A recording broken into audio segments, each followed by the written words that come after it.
Okay. Everything is set and everything is recording. Hey, what's happening, all my Dragonlings? I am your Dragon God of Gaming, Damian Dragon, and welcome back to the Gaming News, where we run down the list of gaming news, facts, rumors, trivia, and everything coming out the gaming industry this week.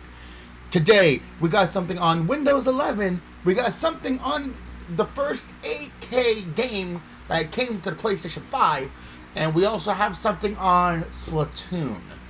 So, you guys are ready? You Dragonlings sitting in your caves, and you guys are sitting back and watching.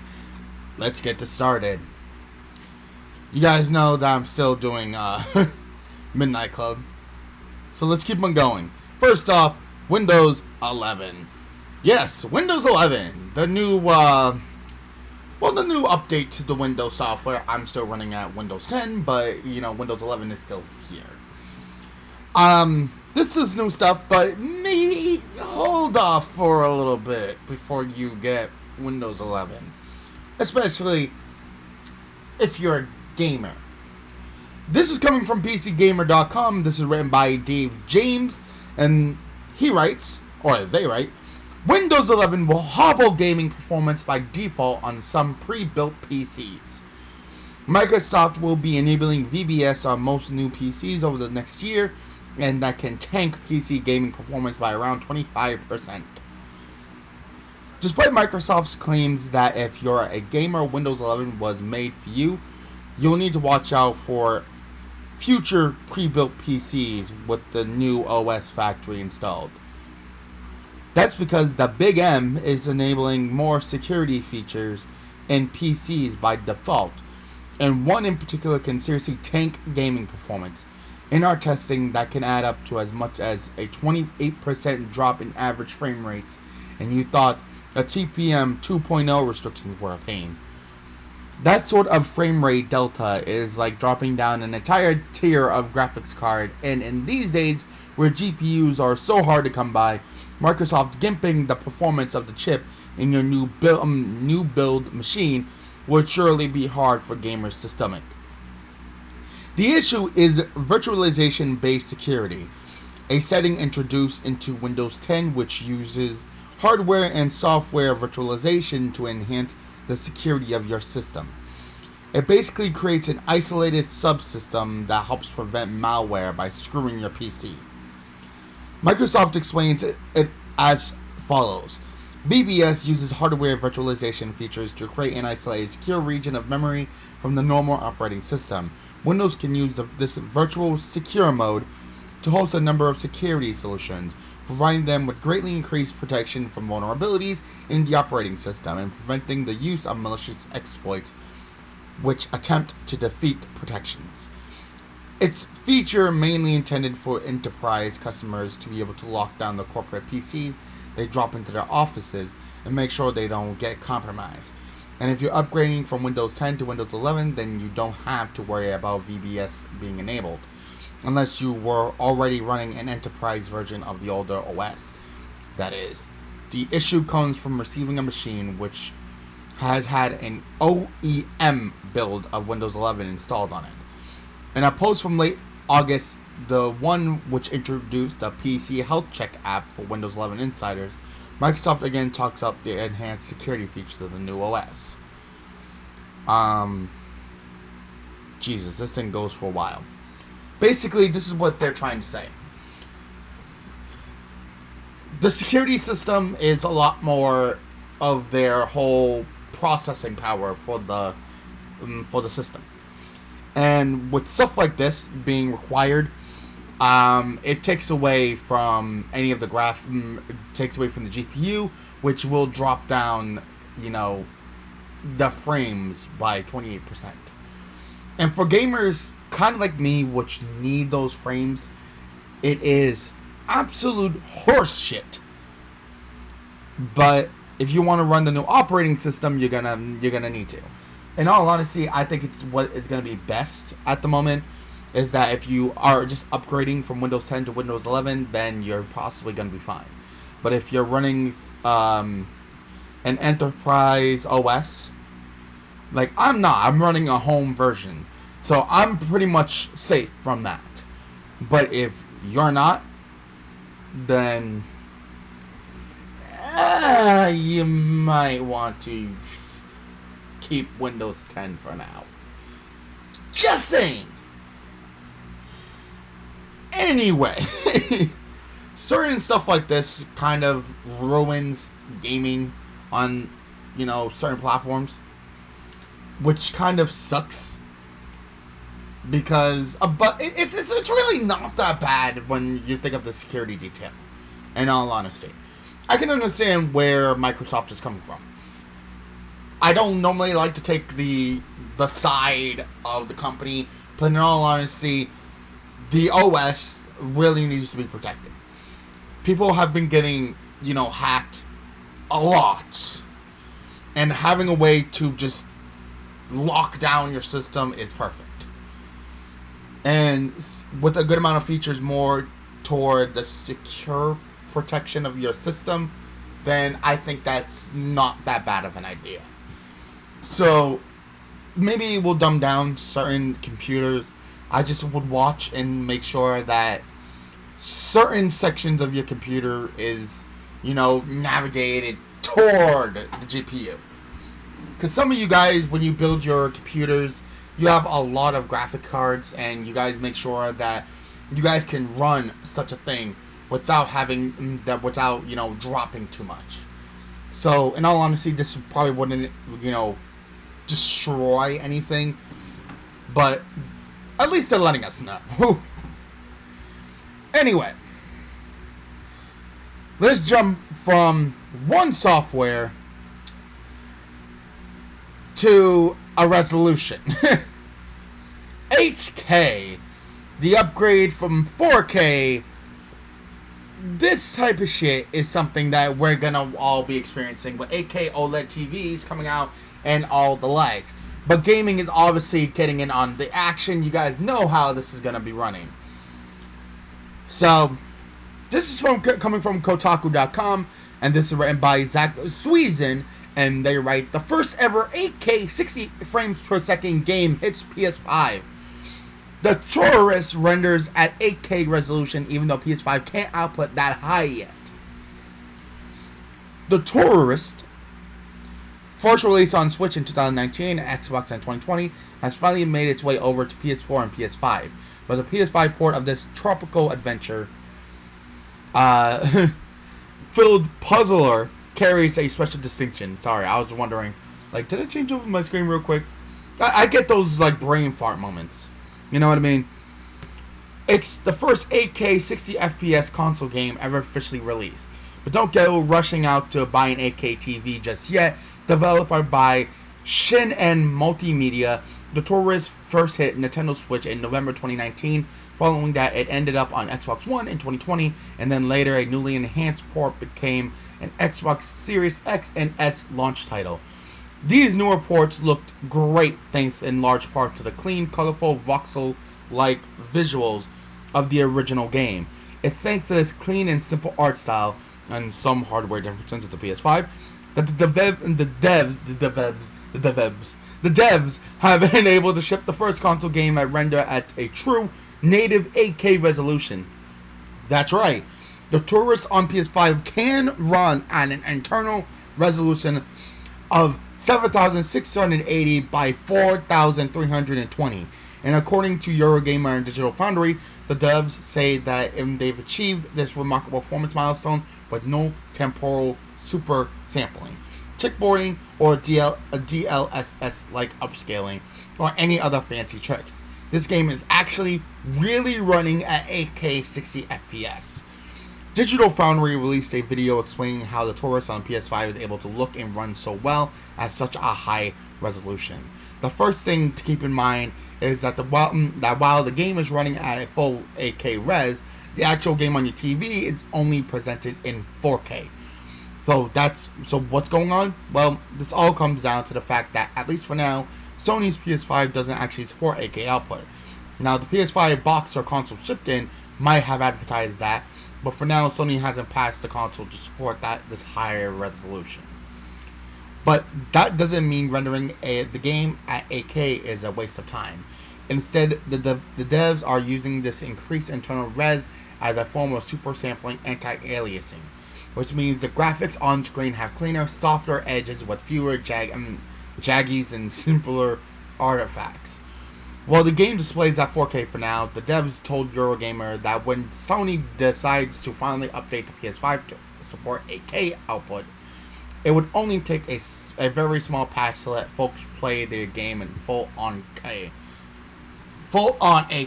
Jesus, why am I screwing up my words tonight? Assuming they had a fancy enough TV, but for now, the game's super high rendering resolution is being used to make it look nicer on low-res displays. It should be noted that the previous Xbox Series X version of the Taurus runs at an internal 6K resolution. The devs explained to the Digital Foundry that their engine is now able to stretch farther thanks to the PS5's faster GPU and memory. In addition to the higher internal resolution, the PS5 version shows some clear improvements in its shadows and depths of field effects. Before you get too excited and go rushing out to buy an 8K TV, which I already told you not to do, remember that 8K games are going to be very, very rare on this generation of consoles. The Taurus started life as a Switch game running at 720p, and while its devs are extremely crafty and talented, there's no denying that the game's simple visual style is key to it being able to run so well at such an extreme resolution. GTA 6, future Call of Duty games, and other so-called AAA games won't be running 8K 60 FPS anytime soon. Heck, 4K 60 is often out of reach. Perhaps when PS6 rolls around, 8K gaming will be more common. For now, enjoy the Taurus on PS5 and scope its wild bit of technical wizardry. And indeed, I'm looking at a screenshot of the game, and my god, it looks absolutely fucking stunning. If you guys have not yet, I would just go and checking it out. I'm not being paid for this though, but the game looks absolutely phenomenal. If you guys want to go check out some screenshots, by all means, go do so, because the Taurus look really, really, really stunning. The game looks great. It looks phenomenal. And I may actually, you know what? This is what I'm gonna do. I'm gonna show you a video. I'm gonna show you a picture at the end of the video.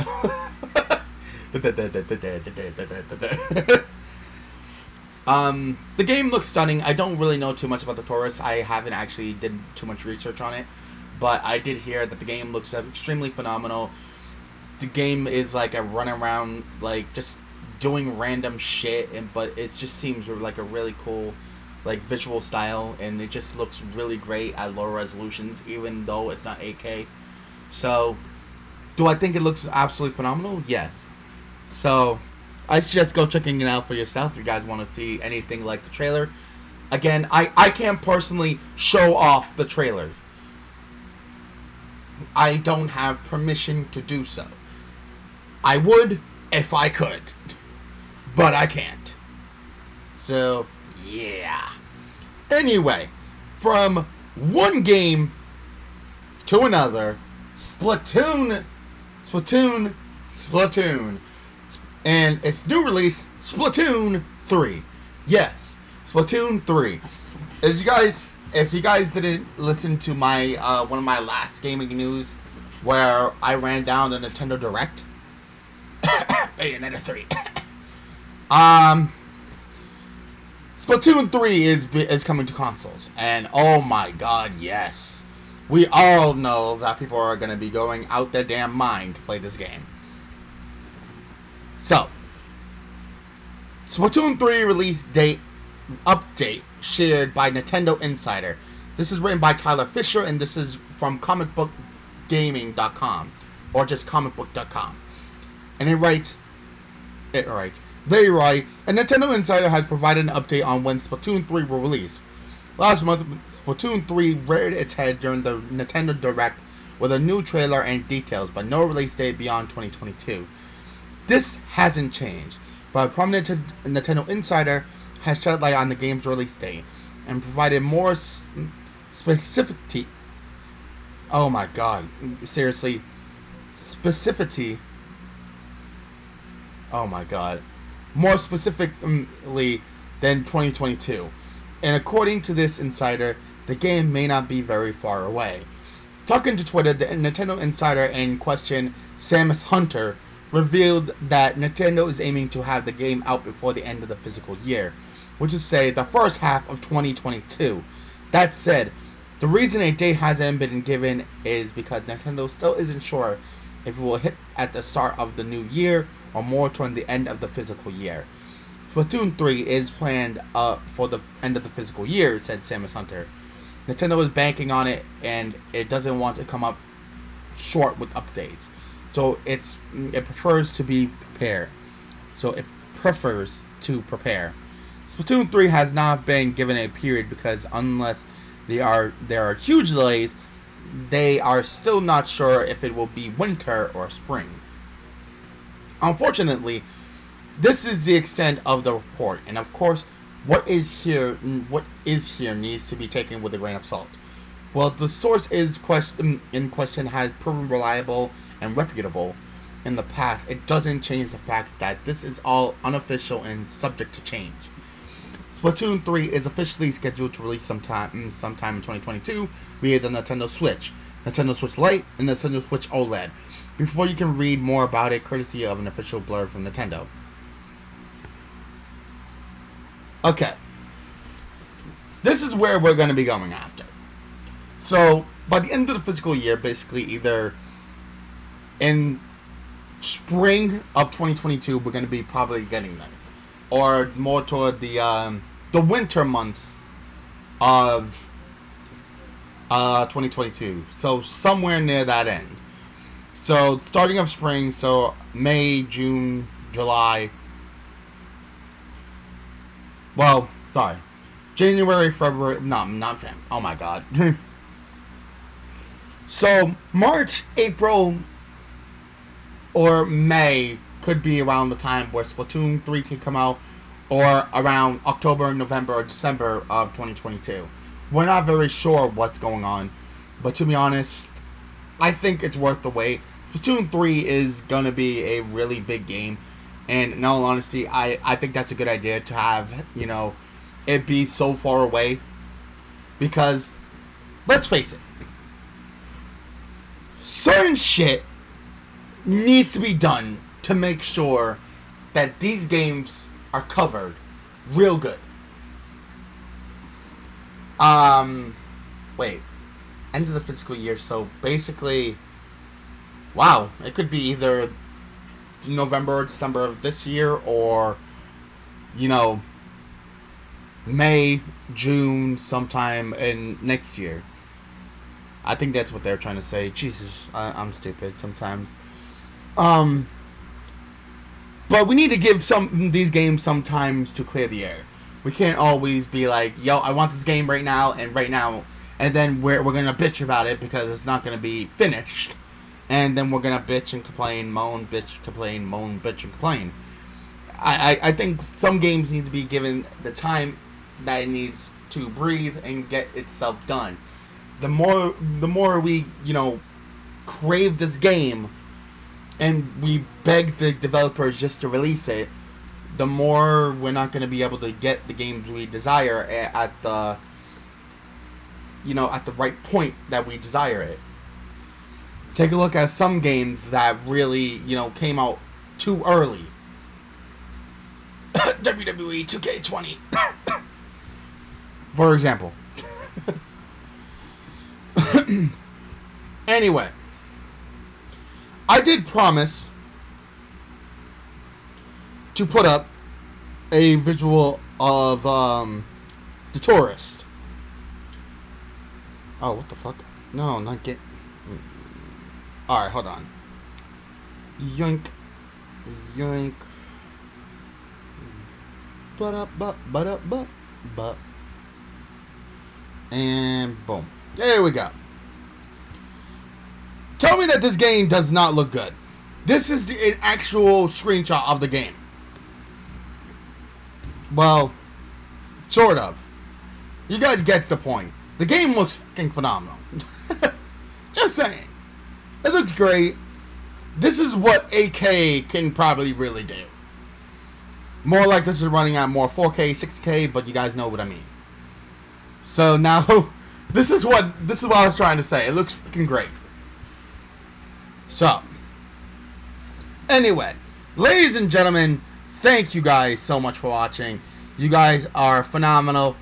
Let me know down in the comment section below what you guys think, and I hope everyone enjoyed. Question of the day: what game are you guys more waiting for out of the start of what the Nintendo Direct had to say, or whatever you guys want to, what game do you guys want to come out? What game are you basically waiting for? Let me know. Can't wait to hear from you guys. Anyway, other than that, there's not really much else to go through. Anyway, this coming Wednesday, I'm going to be playing Devil May Cry, so if you guys like gaming, then I play Damian Plays every single day on Wednesdays. Every single day on Wednesdays. Jesus fucking Christ. It's going on 1 a.m., guys. And I've been dealing with stupid people for like a couple days. So I'm fucking exhausted. Anyway, let me know down in the comment section below what you guys think. And hope everyone enjoyed. Anyway, until then. Down in the description down below is all of our lovely and beautiful content creators. Go check them all out. They are a lovely bunch of coconuts. They deserve your subscriptions and your follows. Go check them all out. If you guys want to see some more stuff from me personally over on my channel, I've recently put out one of my new videos, which is going to be Stranger Things 3 the game. A game that you guys can't purchase anymore.